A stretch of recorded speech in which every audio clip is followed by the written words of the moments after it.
നമസ്കാരം. Raf talk ഫുട്ബോളിലേക്ക് അവർക്കും സ്വാഗതം. അങ്ങനെ ഇംഗ്ലീഷ് പ്രീമിയർ ലീഗ് മത്സരങ്ങളും അവസാനിച്ചു. ഇനി വേൾഡ് കപ്പിനായിട്ടുള്ള കാത്തിരിപ്പാണ്. അതിനിടയ്ക്ക് ഒരു UCL ഫൈനലുണ്ട്. അത്ര മാത്രമേ ബാക്കിയുള്ളൂ സീസണിൽ. പിന്നെ വേൾഡ് കപ്പാണ്. എല്ലാവരും ആകാംക്ഷയോടുകൂടി കാത്തിരിക്കുന്ന വേൾഡ് കപ്പിന് മുന്നോടിയായിട്ട് ഇതാ പ്രീമിയർ ലീഗ് അവസാനിക്കുമ്പോൾ ആഴ്സണൽ ജേതാക്കൾ അവർ അവസാന മത്സരം വിജയിച്ചിരിക്കുന്നു. അതിനേക്കാൾ വലിയ വൈകാരികമായ ഒരു കാര്യം മാഞ്ചസ്റ്റർ സിറ്റിയുടെ പരിശീലകൻ പെപ് ഗാർഡിയോള അവിടെ നിന്ന് പടിയിറങ്ങിയ അവസാന കളി. ആ കളി പക്ഷേ സിറ്റി പരാജയപ്പെട്ടു. 2-1 അവർ ആസ്റ്റൺ വില്ലയോട് തോറ്റത്.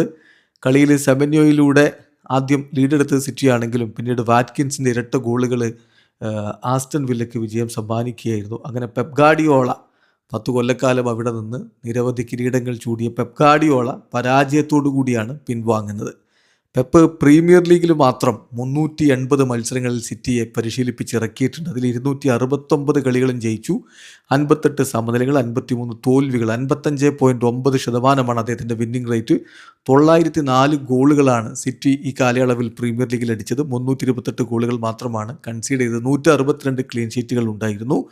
1134 ബിഗ് ചാൻസുകൾ അവർ ക്രിയേറ്റ് ചെയ്തിരുന്നു. 6 തവണ പ്രീമിയർ ലീഗിൽ കിരീടം ചൂടുകയും ചെയ്തു. സോ സിറ്റിയുടെ എക്കാലത്തെയും മികച്ച കോച്ച്, ഒരു സംശയവും വേണ്ട, പെപ്പ് തന്നെയാണ്. ഇനി ഇപ്പോൾ ഈ ഒരു കോമ്പറ്റീഷൻ്റെ ഹിസ്റ്ററിയിലെ മികച്ച കോച്ച് പെപ്പാണോ എന്നുള്ളതാണ് ചോദ്യം. ഫെർഗൂസനുമായിട്ടൊരു പോരാട്ടം ഉണ്ടാവും, പക്ഷേ തലപ്പത്ത് പെപ്പ് തന്നെയാണ് എന്ന കാര്യത്തിൽ തർക്കമുണ്ടാവില്ല. പിന്നെ മാഞ്ചസ്റ്റർ യുണൈറ്റഡ് ഈ സീസണിൽ ഗംഭീരമായിട്ട് മൈക്കൽ കാരിക്കിൻ്റെ കീഴിൽ തിരികെ വന്നു. അവർ 3-0 വിജയം അവസാന മത്സരത്തിൽ നേടി. അവർക്ക് വേണ്ടി ഡോർഗുവും എംബ്യൂമയും ബ്രൂണോ ഫെർണാണ്ടസുമാണ് അവസാന മത്സരത്തിൽ ഗോളടിച്ച്. അങ്ങനെ ഒരു ബ്രൈറ്റണെ ഏകപക്ഷീയമായ 3 ഗോളുകൾക്ക് തോൽപ്പിച്ചു. ഫുൾഹാമിനോട് ന്യൂക്കാസിൽ 2-0 പരാജയപ്പെടുന്നത് കണ്ടു. അതേസമയം സ്പേഴ്സ് എവേർട്ടനെ 1-0 പരാജയപ്പെടുത്തി. ഈ റെലഗേഷൻ ബാറ്റിൽ വല്ലാതെ വലഞ്ഞു പോയൊരു ടീമാണ് അവർ. പക്ഷേ അവർ റെലഗേറ്റഡ് ആയില്ല, പ്രീമിയർ ലീഗിൽ തന്നെ നിൽക്കും.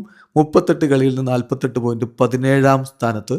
അവർ റെലഗേറ്റഡ് ആയില്ല എന്നുള്ളതാണ് ഏറ്റവും ശ്രദ്ധേയമായിട്ടുള്ള കാര്യം. വെസ്റ്റ് ഹാമും ബേൺലിയും വോൾസുമാണ് പ്രീമിയർ ലീഗിൽ നിന്ന് റെലഗേറ്റഡായി പോയിട്ടുള്ളത്. പിന്നെ മറ്റൊരു മത്സരത്തിൽ ലിവർപൂൾ ബ്രെൻഫോർഡിനോട് 1-1 സമനില. ലിവർപൂളിന് അത്ര മികച്ചൊരു സീസൺ ആയിരുന്നില്ല ഇത്. ബേൺലി വേഴ്സസ് വോൾസ് മത്സരം 1-1 സമനില. നോട്ടിംഗ്ഹാം ഫോറസ്റ്റും ബേൺമൗത്തും 1-1 സമനില. വെസ്റ്റ് ഹാം ലീഡ്സിനെ ഏകപക്ഷീയമായ 3 ഗോളുകൾക്ക് തോൽപ്പിച്ചിട്ടുണ്ടായിരുന്നു.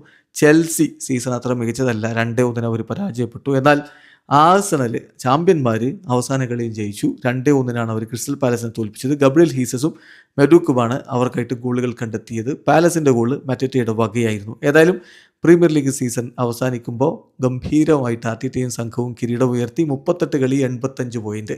രണ്ടാമതുള്ള സിറ്റിക്ക് 38 കളി 78 പോയിൻറ്റേ ഉള്ളൂ. 7 പോയിൻറ്റ് ഡിഫറൻസിൽ വളരെ കംഫർട്ടബിളായിട്ട് തന്നെ ആഴ്സണൽ ചാമ്പ്യന്മാരായി മാറി. വീഡിയോ അവസാനിക്കുന്ന ഫുട്ബോൾ ലോകത്തെ കൂടുതൽ വിശേഷങ്ങളുമായി റാഫ് ടോക്സിൻ്റെ എത്താം.